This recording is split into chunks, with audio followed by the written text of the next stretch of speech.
Կիբեռոստիկանությունը Թելեգրամյան էջում գրել է՝ հիշեցնում ենք, զգուշացեք համացանցում անհայտ աղբյուրից, գովազդվող աշխատանքի առաջարկներից։ Եթե դուք ցանկություն եք հայտնել առցանց աշխատելու եւ արդյունքում ձեզ հետ հեռահաղորդակցման հավելվածների միջոցով Telegram, WhatsApp, Viber եւ այլն կապ են հաստատել իբր նոր աշխատավայրից, խնդրելով ձեր բջջային հեռախոսում iPhone մուտք գործել այլ անձի iCloud հաշվով իբր տեխնիկական կամ աշխատանքային գործընթացն իրականացնելու նպատակով, ոչ մի դեպքում չվստահեք։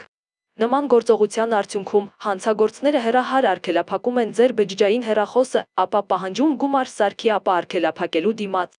Խուսափելու համար նման խաբեության զոհ դառնալուց երբեք մի մուտք գործեք ուրիշի iCloud հաշվով ձեր բջջային հեռախոսում, երբեք մի ընդունեք աշխատանքի առաջարկներ, որոնց շրջանակում պահանջվում է կատարել տեխնիկական քայլեր ձեր անձնական սարքով, երբեք մի փոխանցեք մուտքի կոդեր, գաղտնաբառեր կամ նույնիսկ ձեր Apple ID-ի հետ կապված որևէ տվյալ երրորդ անձանց։ Այս եղանակով հանցագործները փորձում են հասանելիություն ստանալ արդեն ձեզ պատկանող Apple ID-ին եւ iCloud-ին։ Եթե արդեն իսկ դարձել եք նմանատիպ խաբկանքի զոհ, տեղեկացրեք ոստիկանությանը հանցագործության դեպքի մասին, պահպանեք խարտախների հետ ունեցած նամակագրությունը իրավապահ մարմիններին ներկայացնելու համար։